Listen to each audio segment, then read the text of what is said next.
विठाला विठाला विठाला विठाला विठाला विठाला विठाला विठाला विठाला कुंडली कवरदे हरी विठ्ठल श्री ज्ञानदेव तुकाराम अवधूत चिंतन श्री गुरुदेव दत्त शांती ब्रह्म एकनाथ महाराज की विठाला विठाला विठाला विठाला विठाला विठाला संत संगे याचा वास सर्व काळ संचला सकळ मूर्तिमंत घालोनिया काळ अवगा बाहेरी त्यासीच अंतरी वास दिला आपुलेसे जिही नाही उरो दिले चोजविता भले ऐशी स्थळे घालोनिया काळ अवगा बाहेरी त्यासीच अंतरी वास दिला तुका म्हणे नाही झाकत परिमळ तुका म्हणे नाही झाकत परिमळ चंदनची स्थळ चंदनची घालोनिया काळ अवगा बाहेरी त्यासीच अंतरी वास दिला विठाला विठाला विठाला विठाला विठाला विठाला विठाला विठाला विठाला म्हणून संस्कार द्या लेकरांना आणि संस्कार देत असताना मग आपण काय करा देवाचं दर्शन झाल्याच्या नंतर आपल्या कार्याला लागा आपलं कर्म चांगलं करा आणि कर्म चांगलं करत असताना महाराज कर्म कसं करावं ऐका ज्ञानोबराय यांनी कर्म सिद्धांत सांगितलेला आहे कर्मयोग संन्यास योग असे भरपूर आहेत आणि त्याच्यामध्ये ज्ञानोबराय सांगत असताना म्हणतात बाबा आपलं कर्म कसं असावं कर्म असं असावं कर्म असं असावं ते कर्म पाहून दुसरे लोक सुद्धा तुमच्यासारखे वागावे असं कर्म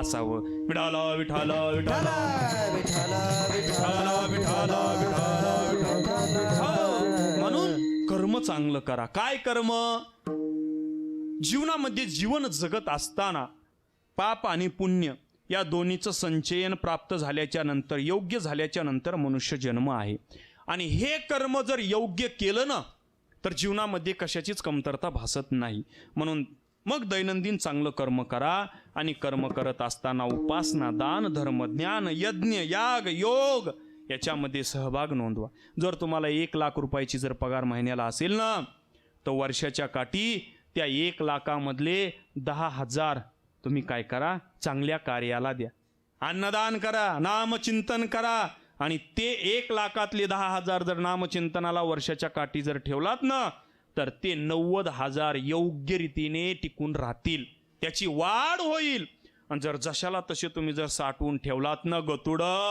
त्याच्यावर नाग येतो नाग घरातला एखादा आणि तो नाग तुम्हाला जगू देत नाही म्हणून सत्कार्याला पैसा लावला पाहिजे चांगल्या कार्याला योग्य ठिकाणी एखाद्या गोरगरिबाच्या मुलीच्या लग्नामध्ये कार्य करा चांगलं मग तुम्हाला आशीर्वाद प्राप्त होईल तर तुमच्या जीवनाला काहीतरी अर्थ राहील विठाला विठाला विठाला विठाला विठाला विठाला विठाला विठाला विठाला विठाला हो म्हणून आपलं जीवन जगत असताना आपल्या जीवनाचा आणि संतांच्या जीवनाचा विचार महाराजांनी सांगितला काय विचार सांगितला या प्रस्तुत अभंगामध्ये जगद्गुरु श्री तुकोबाराय संत जीवनाची विशेषता प्रतिपादन करतात संत विशेष का संतांनाच विशेषत्व का संत आणि आपण एकच आहोत ना अहो संत कसे असतात माणसासारखे दिसतात परंतु माणसासारखेच असतात असं नाही बरं का असं नाही समुद्र नदी नोहे पैगा पाषाण म्हणू नये लिंगा संत नव्हती जगा माणसाच्या सारिखे ऐका महाराज सांगतात संत कशी असतात समुद्राला, जसं समुद्र आहे ना, नदीला समुद्राची उपमा देता येईल का हो? येईल का? बरं सोपं सांगतो. नदी आहे, त्या नदीला समुद्र म्हणता येईल का? नाही. समुद्र नदी नोही पैगा, पाषाण म्हणू नये लिंगा. अहो, दगड जरी असला, एखादा दगड पडलेला असला आणि त्याला मूर्ती किंवा देव म्हणता येईल का? परंतु मूर्ती कशाची असते? दगडाचीच असते. परंतु मूर्तीमध्ये आणि दगडामध्ये फरक आहे. पाषाण म्हणू नये लिंगा. मग संत नवती जगा. संत या जगामध्ये असतात, परंतु संत नवती जगा माणसाच्या सारिखे. आता तुम्हाला प्रश्न पडला असेल, संत माणसाच्या सारखे नसतात.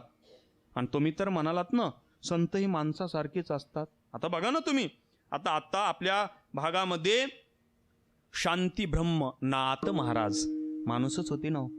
शांती ब्रह्म एकनाथ महाराज यांच्या या पवित्र अशा या छत्रपती संभाजीनगरमध्ये आपण आहेत ना, त्यांचंच वास्तव्य आहे इथं. आणि या वास्तव्यामध्ये महान संत होऊन गेले. शांती ब्रह्म एकनाथ महाराज. एकनाथ महाराजांच्या अंगावरती येऊन थुंकला आणि थुंकल्याच्या नंतर सुद्धा नाथ महाराजांनी त्याला माफ केलं. हो, माफच नाही केलं, प्रसाद देवोनी त्याला आशीर्वाद दिला. अरे, तुझ्यामुळे मला या गोदावरी मातेचं स्नान घडलं 108 वेळा. जर तू थुंकला नसतास ना, तर मला एवढं स्नान केलेल्याचं पुण्य प्राप्त झालं नसतं. म्हणून शांती ब्रह्मनाथ महाराजांनी आशीर्वाद दिला. म्हणून संत नवती जगा माणसाच्या सारखी. का माणसाच्या सारखे नाहीत? त्याचं कारण संतांमध्ये एवढी कृपा असते आणि आपल्यामध्ये एवढा आदर नसतो, एवढी क्रूरता असते. यवनही मनुष्यच होता आणि संत नाथ महाराज सुद्धा मनुष्यच होते, परंतु दोघांमध्ये एवढा फरक आहे. म्हणून या दोघांचा फरक पाहत असताना संत विशेष का, संतांना विशेषत्व का, आणि संतांना विशेषत्व महाराजांनी का दिलेलं आहे? महाराज सांगतात बघा, असं एकही क्षेत्र नाही, त्या क्षेत्रामध्ये काही विशेष असतात तर काही सामान्य असतात. बघा तुम्ही, असं एकही क्षेत्र नाही. राजकीय क्षेत्र पहा, सामाजिक क्षेत्र पहा, आर्थिक क्षेत्र पहा, कोणतंही क्षेत्र पहा, अशा प्रत्येक क्षेत्रामध्ये काही विशेष असतात तर काही सामान्य असतात. कोण विशेष? जे आपल्या कर्तृत्वाने, आपल्या कार्याने, आपल्या मेहनतीने, आपल्या कष्टाने जे मोठे होतात ना, ते विशेष असतात. आणि तेच लोक त्यांच्या जीवावरती जगतात ते सामान्य असतात. बघा तुम्ही, जे हातपाय हलवत नाहीत ना, आयत्या पिठावर गोट्या मारतात, ते सामान्य. विशेष ज्यांनी शून्यातून विश्व निर्माण केलेलं आहे, अशी विशेष असतात. म्हणून संत विशेष. का विशेष? संतांना का विशेषत्व? मग सर्वात अगोदर आम्हाला संत कळाली पाहिजेत. संत विशेष आहेत मान्य आहे, पण त्या संतांची ओळख आम्हाला व्हायची असेल तर ते संत कसे असतात? मग त्या संतांची व्याख्या करत असताना महाराज सांगतात, ते संत कुठे असतात, ते संत कसे असतात, आणि त्या संतांची ओळख सांगत असताना जगद्गुरु श्री तुकोबाराय सांगतात, बाबा, संत ओळखायचे असतील, संतांची भेट व्हावी वाटत असेल ना, तर तुम्ही सर्वात अगोदर काय करा? ज्या घरामध्ये जे हरीचे दास सतत भगवंताची नामचिंतनाची साधना करत असतील, ज्या कुल परंपरेमध्ये अनेक पिढ्यापासून नामभक्ती नामचिंतनाची साधना घडत असेल ना, अशा हरीच्या दासाच्या कुळामध्ये ते संत अवतीर्ण होतात. ज्या कुळामध्ये जे संत पवित्र ते कुळ पावन तो देश. भारत देशामध्ये पवित्र कुळामध्ये, ज्या कुळामध्ये संत महात्मे, ज्या कुळामध्ये सतत भक्ती नामचिंतनाची साधना चालू असते, अशा कुळामध्ये जे ते हरीचे दास म्हणजे भगवंताची उपासना करणारे, दास्यत्व पत्करणारे, दास्यत्वाची उपासना करणारे ते हरीचे दास जन्म घेते. त्या हरीचे दास त्या कुळामध्ये जन्माला येतात, म्हणून ते संत असतात. मग तुम्ही म्हणताल, ज्या कुळामध्ये गेली अनेक वर्षापासून सतत भक्ती नामचिंतनाची साधना चालू असते ना, असं कुळ कसं हुडकायचं? ऐका, ते कुळ जर पाहायचं असेल तर तुम्ही आणखीही पाहत आहात आपल्या पैठण निवासी शांतई ब्रह्म एकनाथ महाराजांच्या कुलपरंपरेमध्ये आजही नामचिंतनाची उपासना चालू आहे, आजही भक्ती चिंतनाची उपासना चालू आहे. आजही पुढे गेले त्यांचा शोधित मार्ग, चला जाऊ माग घेत आम्ही. ज्या कुळामध्ये जे पुढे गेलेले माणसं आहेत ना, ज्यांनी नामचिंतनाची साधना केलेली आहे ना, अशा माणसांच्या पावलावरती पाऊल ठेवून आपण नामचिंतनाची साधना करावी. आणि नामचिंतनाची साधना केल्याच्या नंतर मग त्या कुल परंपरेमध्ये एखादा असा संत कोणीतरी जन्माला येतो महाराज, त्या कुल परंपरेचं नावलौकिक करतो. म्हणून अशा महाराष्ट्रामध्ये अनेक कुलपरंपरा आहेत. अशा महाराष्ट्रामध्ये भरपूर कुलपरंपरा आहेत ज्या कुळामध्ये संत विचाराची जोपासना चालू आहे. विठाला विठाला विठाला विठाला विठाला विठाला विठाला विठाला विठाला विठाला विठाला विठाला बोला पुंडलिक वरदा हरी विठ्ठल श्री ज्ञानदेव तुकाराम. विठाला विठाला विठाला विठाला विठाला विठाला विठाला. आम्ही तुम्ही काय करतो, संत विचाराची जोपासना करत नाहीत. दादा, आताच्या काळामध्ये तुम्हाला संतच पाहायचे असतील, संतच कळायचे असतील तर मी एकच सांगेन तुम्हाला, ऐका, माझा एकच संदेश आहे. हा संदेश तुम्ही घेऊन जा. हा संदेश खूप महत्त्वाचा आहे.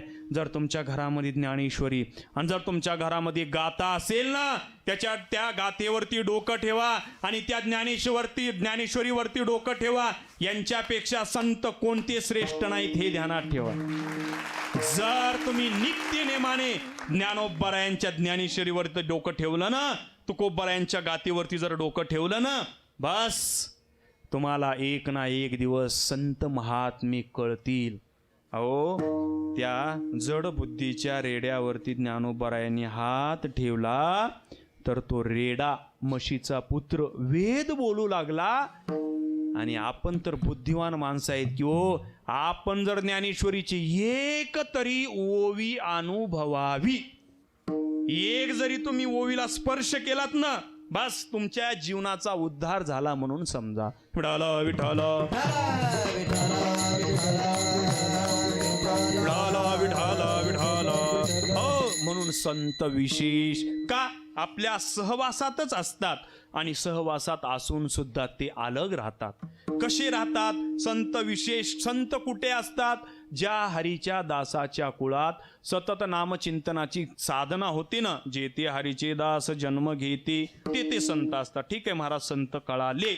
संत कळाल्याच्या नंतर आता त्या संतांची आम्हाला भेट व्हावी असं जर वाटत असेल, ती भेट होण्यासाठी आम्हाला काय करावं लागतं आणि तो संघ प्राप्त झाल्याच्या नंतर आम्ही काय पद प्राप्ती करून घेतो, महाराज पहिल्या चरणात सांगतात. संत संगे याचा वास सर्व काळ, संत संगे याचा वास सर्व काळ, संत संगे याचा वास सर्व काळ, संत संगे याचा वास सर्व काळ.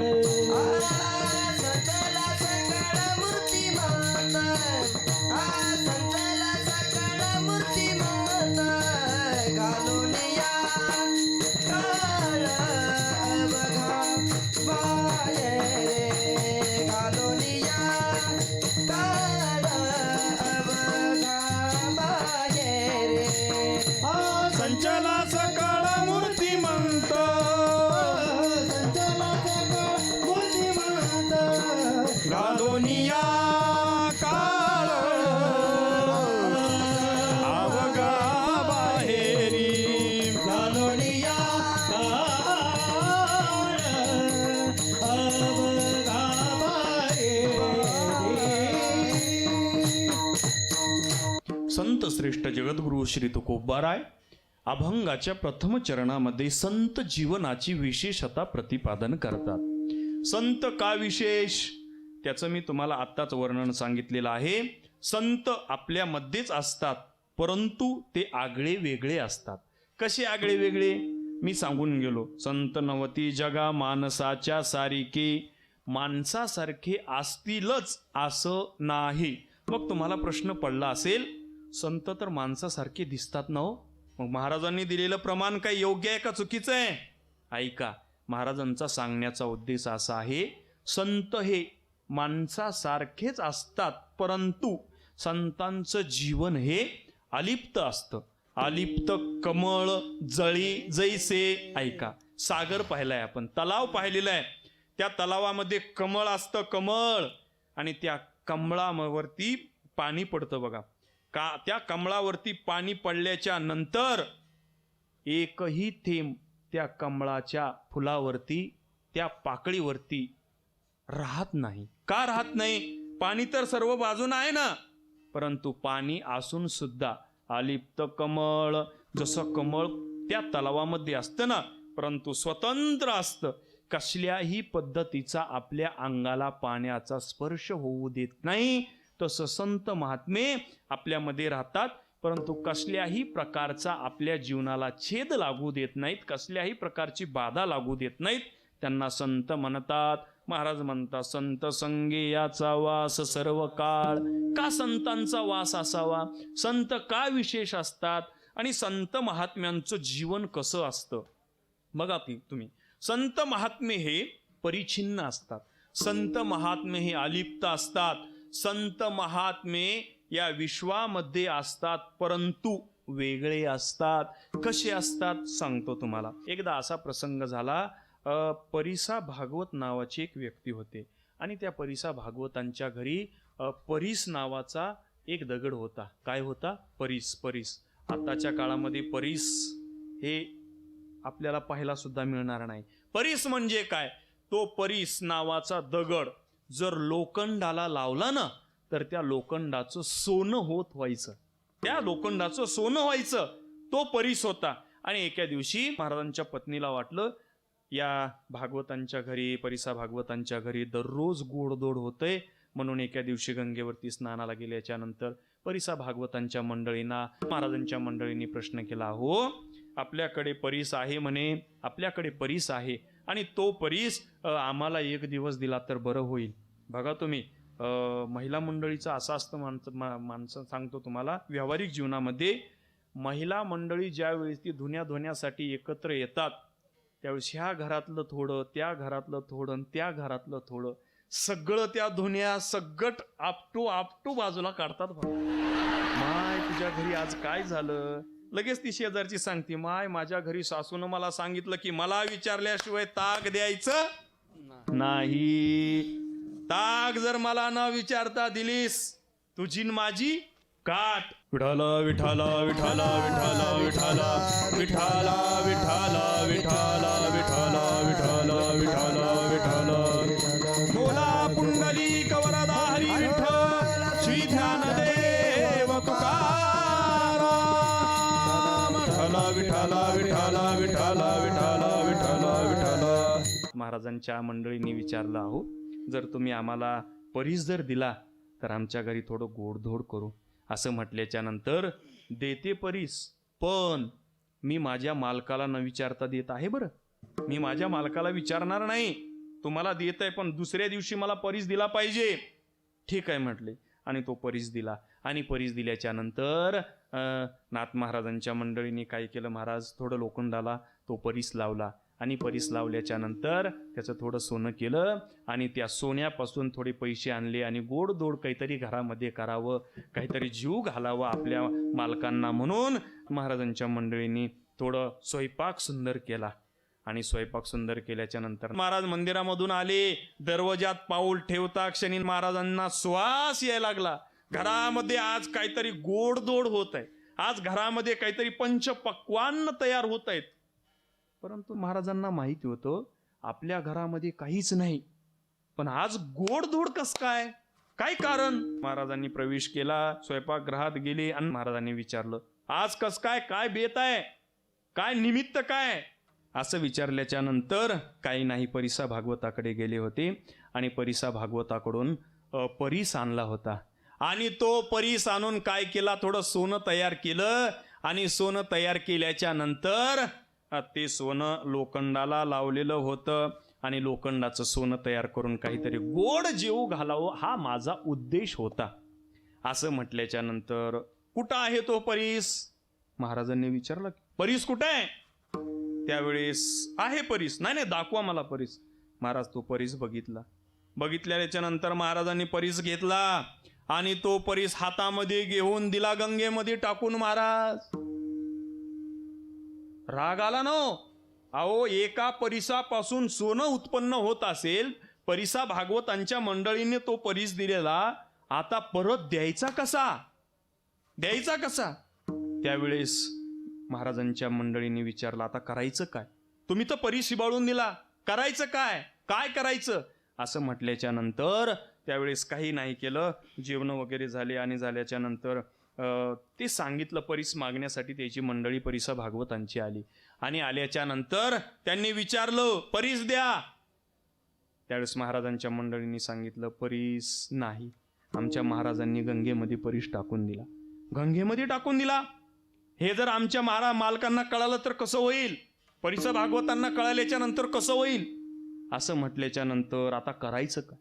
घरला भांडण आलं. महाराज परिसा भागवत आले. कुठं गेले महाराज? आमचा परीस हिबाळून दिला, आमचा परीस टाकून दिला. परीस कुठं आहे? अजिबात परीस पाहिजे, आत्ताची आत्ता. असं म्हटल्याच्या नंतर तो परीस हुडकण्यासाठी आले. महाराज म्हणले मी गंगेत टाकून दिला, परीस पाहिजे. महाराजांचं सामर्थ्य काय, संत विशेष का मी हे सांगत आहे बरं का. आणि महाराजांनी गंगेमध्ये गेले आणि गंगेमध्ये गेल्याच्या नंतर गंगेमध्ये हात घातला वाळूमध्ये आणि वाळूमध्ये हात घातल्याच्या नंतर वाळू समोर ठेवली. परिसा भागवतांना प्रश्न पडला, वाळू आहे आणि हा तो परीस म्हणतोय. असं म्हटल्याच्या नंतर परीक्षा घ्यायची का? आणा लोखंड आणि एक एक दगड उचला आणि काय करा, त्या लोखंडाला लावा. सगळा समाज पाहत होता. दगड आणि परीस असं शक्यच नाही. पण प्रेममूर्ती नामदेव महाराज हे भगवंताचे भक्त होते, त्यांच्याकडे सामर्थ्य होतं, ते संत होते. आणि त्यांनी काय केलं, प्रत्येक दगड उचलला आणि त्या लोखंडाला लावला. प्रेममूर्ती नामदेव महाराजांनी दगड घ्यायचा आणि सांगा म्हणायचे, बघा म्हणायचे हा परीस आहे का नाही. आणि दगड उचलला, लोखंडाला लावला, दगड उचलला, लोखंडाला लावला. महाराज हातामधील जेवढे दगड होते ना, हातामधील जेवढी वाळू होती ना, पूर्ण नामदेव महाराजांच्या स्पर्शाने परीस झाले. त्यावेळेस नामदेव महाराजांनी सांगितलं, याच्यातला जो परीस तुझा आहे ना तोच घे, दुसऱ्याला हात लावशील तर बघ. नामदेव महाराज म्हणले 2-3 आगा उचलशील, जमणार नाही. तुझा जेवढा होता ना तोच परीस घे. आणि हे सामर्थ्य संतांच्या जीवनामध्ये असतं. विठ्ठल विठ्ठल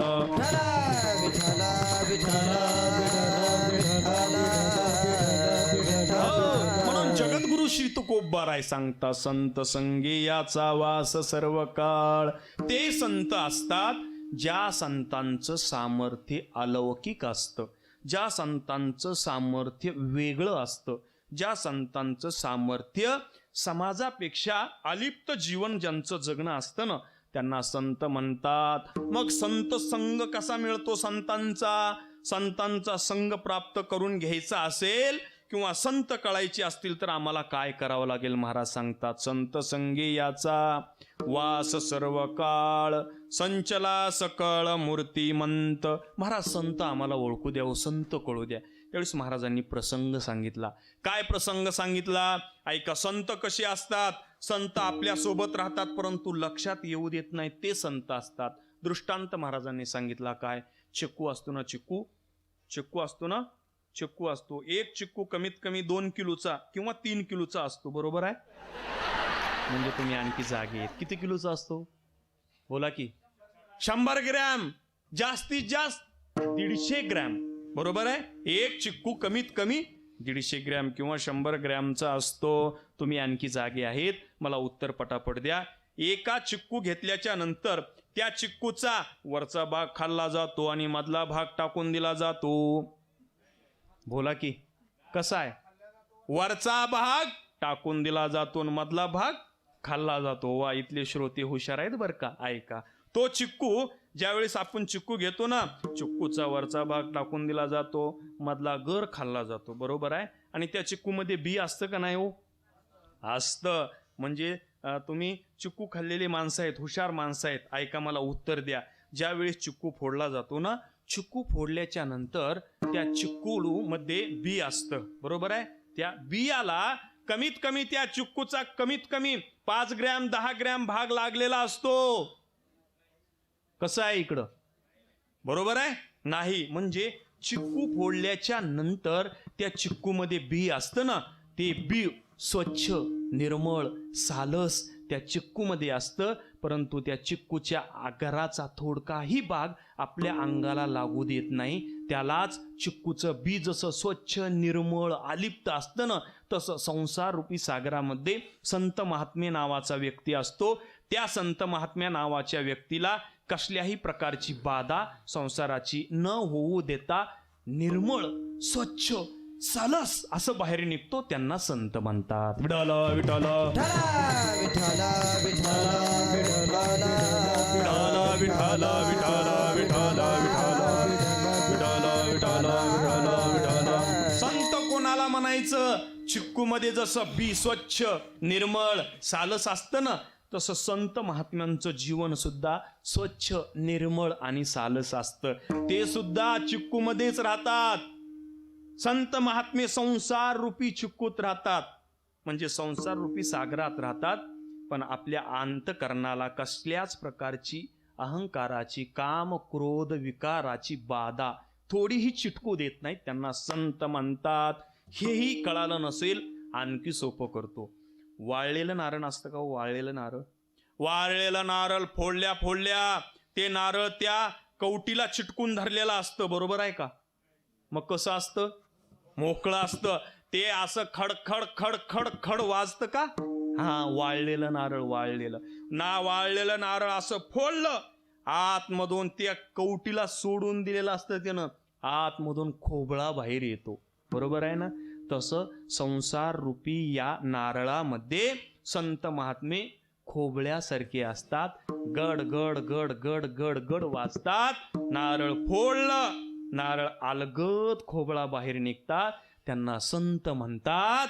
आणि संत महात्म्यांचं जीवन हे त्या नारळाच्या खोबळ्याप्रमाणे असतं. म्हणून संत संगेयाचा वास सर्व काळ, त्यांना संत म्हणायचं. आता आमचं जीवन, एका साधकाने प्रश्न केला, महाराज संत माणसासारखेच आहेत हो, पण संत नारळासारखे कसं काय झाले? आम्ही बी नारळासारखेच आहेत ना, त्यांच्या संसारामध्ये राहतोच ना. हो बाबा, राहतोच, मान्य आहे. तुझं कसं आहे सांगू का? ऐका. तेच ओलं नारळ असतं आणि तेच ओलं नारळ बाजारातून आणलं जातं.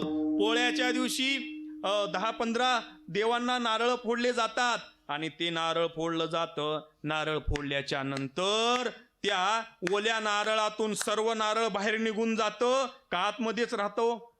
आतमध्येच राहतं. ते नारळ फोडल्याच्या नंतर ते तुकडा कवटी सगट देवाला ठेवला जातो आणि अर्ध नारळ घरी आणलं जातं.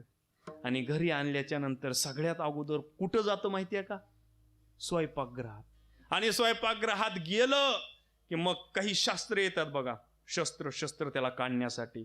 सगळ्यात महत्वाचं शस्त्र म्हणजे उलटण. उलटणं म्हणतात, उलटणं नाही, उलटणं. जे उलटून पाडण्याचं काम करतं त्याला काय म्हणतात? उलटणं. त्याचा अपभ्रंश शब्द उलटणं.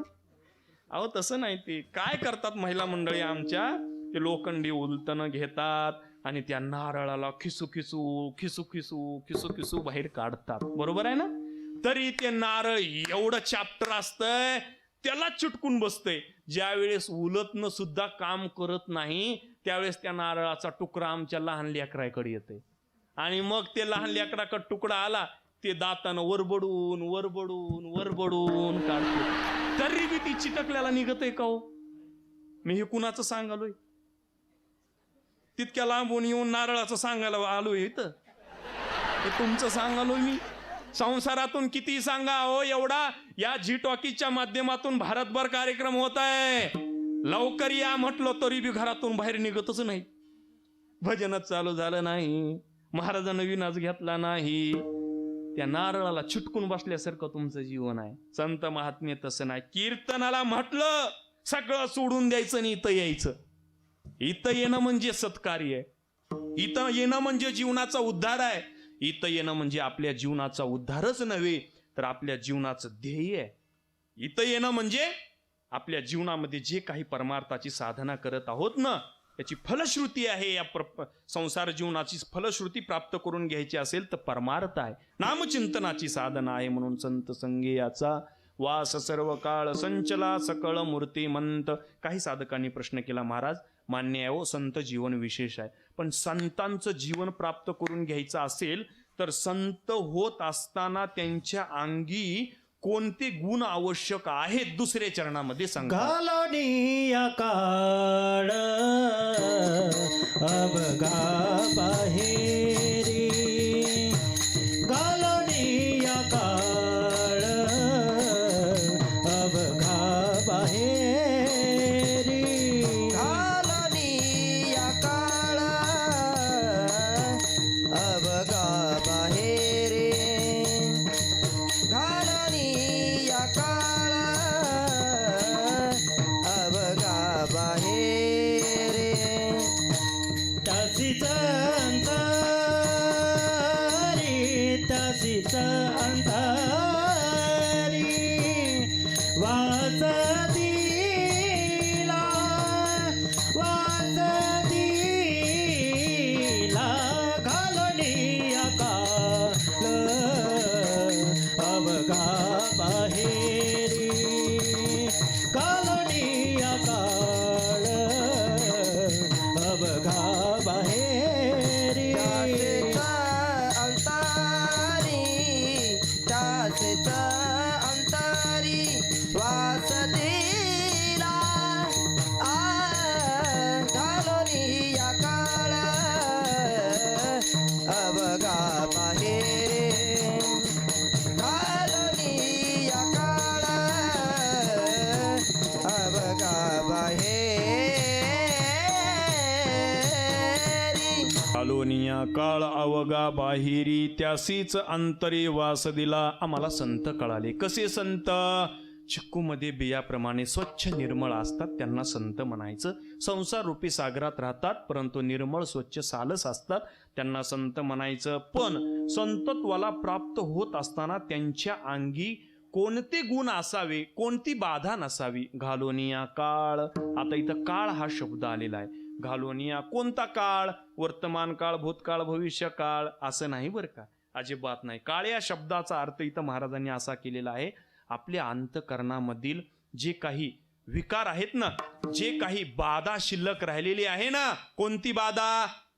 अहंकार, काम, क्रोध, लोभ, मद, मत्सर हे जे विकार आहेत ना ते विकार बाहेर काढणं म्हणजे घालोनिया काळ. अंतकरणातले काळ म्हणजे विकार बाहेर काढायचे आणि अंतकरणातले विकार बाहेर गेले त्यासीच अंतरी वास दिला. म्हणजे आपलं हृदय स्वच्छ झालं की त्या भगवान परमात्म्याला हृदयामध्ये येण्यासाठी ते निर्मळ हृदय होतं. हृदयबंदी खाना केला आत विठ्ठल कोंडीला. म्हणून भगवान परमात्म्याला अंतकरणात साठवायचं असेल तर हे हृदय स्वच्छ पाहिजे.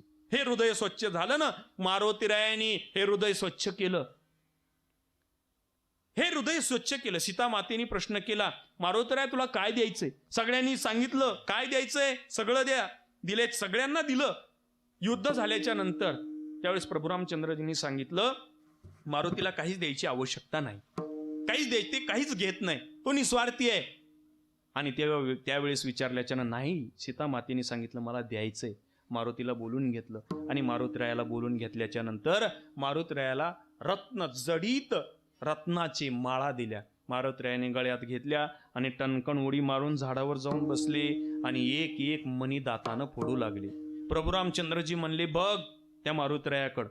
त्यावेळेस एक एक मणी फोडायला लागल्यावर सीता माता म्हटली शेवटी ही माकडाची जात आहे, त्याला काहीच कळत नाही. एवढं रत्न जडित सोन्याचे हार आहेत, रत्नाचे हार आहेत, नवरत्नाचे हार आहेत, पण यांना दातानं फोडून याचा चुरा केलेला आहे. याला अजिबात कळत नाही. तेव्हा प्रभू रामचंद्रजींना राग आला आणि प्रभू रामचंद्रजी म्हणाले, माझा भक्त आहे, त्याला विचार ना, का फोडलास तू? असं म्हटल्याच्या नंतर बोलून घेतलं, मारुती का फोडलास तू हे? का रत्नझडीत माळ फोडलास तू? का मणी फोडलास? असं म्हटल्याच्या नंतर मारुती रायाने दिलेलं उत्तर ऐका. मी एका एका मण्यामध्ये माझा राम आहे का पाहत होतो. मी एका एका मण्यामध्ये माझी सीता माता आहे का पाहत होतो. मी एका एका मण्यामध्ये माझे लक्ष्मण आहेत का पाहत होतो. त्यावेळी सीता मातेने विचारलं, जर एका एका मण्यामध्ये तू राम पाहत असशील, एका एका मनामध्ये सीता माता पाहत असशील, एका एका मण्यामध्ये जर तू लक्ष्मण भैया पाहत असशील, तर तुझ्या हृदयामध्ये आहेत का हे? त्यावेळेस मारुतीरायाने निसंकोचितपणे आपली हृदयाची छाती फाडली आणि आतमध्ये प्रभू रामचंद्र, सीता माता आणि लक्ष्मण दिसले. हो, त्याला म्हणतात हृदयबंदी खाना केला आत विठ्ठल कोंडीला. ज्यावेळेस आपलं अंतकरण स्वच्छ निर्मळ असतं ना, तर त्या अंतकरणामध्ये साक्षात भगवान परमात्मा वास करतो. म्हणून घालून या काळ अंतकरणातले दोष बाहेर काढा, अंतकरणातले विकार बाहेर काढा, अंतकरणातला मीपणा बाहेर काढा. मी माझ्यामुळं सर्व आहे. मी म्हटलं केलेलं सगळं वाया जातं. ध्यानात ठेवा. म्हणून मी कधी म्हणायचं नाही, सगळ्यांमुळं, हे सगळ्यांमुळं होत आहे. मी म्हटलं, काही काही माणसांना सवय आहे, हवेच्या कडीला या पट्ट्याची 25 एकर जमीन आहे, जाताना हा पट्ट्या 7-12 सोबत घेऊन जातो का हो? मी म्हणायचंच नाही अजिबात. येताना तर कोणी घेऊन आलंय का? नाही बाबा, देवानं दिलेलं आहे आणि देवाचंच आहे हे, माझं काही नाही. फक्त मी उपाशी मरून नये म्हणून हे देवाने मला कोरडं करून खाण्यासाठी दिलेलं आहे, उपाशी मरू नये म्हणून.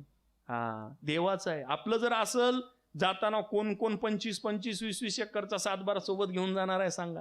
कोणीच घेऊन जाणार नाही. म्हणून लक्षात असू द्या, घालून या काळा वगा बाहेरी त्यासीचा अंतरी वास दिला. पुन्हा 3ऱ्या चरणात महाराज सांगतात, आपुलेसे जिही नाही उरो दिले. आपुलेपणा सुद्धा इथं येऊ द्यायचा नाही परमार्थामध्ये. मी माझ्यामुळं सुद्धा येऊ द्यायचा नाही. दृष्टांत सांगतो, विहिरीमध्ये घागर टाकली आणि विहिरीमध्ये घागर टाकल्याच्या नंतर रबरी घागर विहिरीत टाकली. आतमध्ये टाकल्या भरती का नाही हो? तो कधी भरती म्हणाले, अरे नाही भरत नाही. त्या घागरीला काय करावं लागतं? नाही. ती घागर टाकल्याच्या नंतर कानवडी करावं लागते, कानवडी. आणि कानवडी रबरी घागर किती आदळा भरत नाही. त्या घागरीला कानवडं करावं लागतं आणि ती घागर कानवडी केल्याच्या नंतर त्याच्यामधली हवा बाहेर जावं लागते. हवा बाहेर गेली की आतमध्ये पाणी येतं. तसं मीपणा बाहेर गेला की ऑटोमॅटिक भगवान परमात्म्याचा वास होतो. आपुलेसे जी नाही उरो दिले, चोजविता भले ऐशी स्थळे. आणि महाराज शेवटच्या चरणात सांगतात, तुका म्हणे नाही झाकत परिमळ, चंदनाची स्थळ चंदनाची. संतांचं जीवन चंदनासारखं असतं. त्या चंदनाच्या सहवासामध्ये येडी बाबळ येऊ द्या, कडुलिंब येऊ द्या, बोर येऊ द्या, त्या चंदनाच्या सहवासात आलं, बाजूला जरी असलं तर ते सुगंधमय झाड देतं. कडुलिंबाचं झाड चंदनाच्या सहवासात आलं ना, ते कडुलिंब सुद्धा चंदनासारखाच सुगंध देतो. तसं संत महात्म्यांच्या सहवासात आलात की आपलंही जीवन संतमय होतं. तुका म्हणे नाही झाकत परिमळ, चंदनाची स्थळ चंदनाची. घालून या काळ अवगा बाहेरी त्यासीचा अंतरी वास दिला. विठोबा रखुमाई, जय जय विठोबा रखुमाई, जय जय विठोबा रखुमाई, जय जय विठोबा रखुमाई. पुंडलिक वरदे हरी विठ्ठल श्रीनाथ तुकाराम. विठोबा रखुमाई. संत संगी याचा वास सर्व काळ, संचला सकळ मूर्तिमंत. घालून या काळ अवगा बाहेरी त्यासीच अंतरी वास दिला. एका क्षणामध्ये तुम्हाला सर्व भावार्थ सांगून जातो, स्पर्श करून जातो. संत त्यांना म्हणतात, जे संत अलिप्त असतात त्यांना संत म्हणतात. संत कळाले की संतांचं जीवन कसं असतं, ज्यांच्या अंतकरणामध्ये दोष नसतो, विकार नसतो, कसल्याही प्रकारचा क्रोध नसतो. ते संत महात्मे आपल्या अंतकरणामध्ये दोष नसल्यामुळे, विकाराराहित्य नसल्यामुळे अंतकरणामध्ये देवाचा वास्तव्य करतात.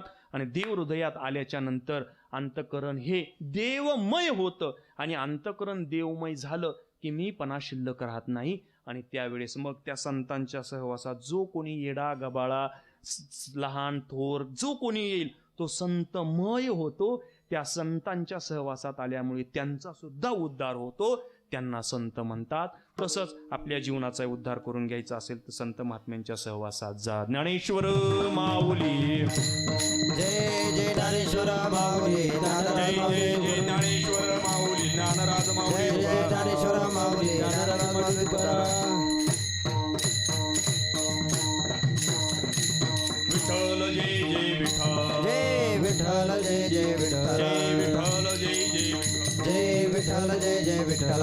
बोललेले पुरे वेळे वापुडे उत्तरे, राजमापराध महाराज तुम्ही जिंदा, नाही उच्चारेला अधिकार मे आपला. राजमापराध महाराज तुम्ही जिंदा, तुका म्हणे ज्ञानेश्वरा राखा पायापैकी करा, राजमापराध महाराज तुम्ही जिंदा, ज्ञानदेव तुकाराम, ज्ञानदेव तुकाराम, ज्ञानदेव तुकाराम, ज्ञानदेव तुकाराम, तुकाराम तुकाराम तुकाराम तुकाराम, पुंडलिक वरदाहरी विठ्ठल श्री ज्ञानदेव तुकाराम, पंढरीनाथ भगवान की जय. माऊली ज्ञानेश्वर महाराज की जय, जगद्गुरु तुकाराम महाराज की जय, शांती ब्रह्म एकनाथ महाराज की जय, अवधूत चिंतन श्री गुरुदेव दत्त. नम्रता हा माणसाच्या आयुष्यामध्ये असलेला सगळ्यात मोठा गुणधर्म आहे. ज्या माणसाच्या अंगी नम्रता हा गुण आहे त्याच्या उंचीचं मोजमाप इतर कोणीही करूच शकत नाही. थोर विचारवंत तर असंही म्हणतात की सत्याचा शोध घेत असताना माणसाला धुळीच्या कणापेक्षाही नम्र असायला हवं. ज्याप्रमाणे रस्त्यावर असलेला खड्डा एखादा पाण्याचा ओढा जेव्हा वाहत येतो तेव्हा तो बुजवून जातो, त्याचप्रमाणे माणसामधला नम्रता हा गुणधर्म आहे. याच विचारांसह आजच्या या भागामध्ये इथेच थांबूया. बघत रहा आपल्या सगळ्यांचा आवडता कार्यक्रम गजर कीर्तनाचा सोहळा आनंदाचा, को पावर्ड बाय गोपुरम कुंकू आणि हळदी पावडर. तोपर्यंत जय जय रामकृष्ण हरी.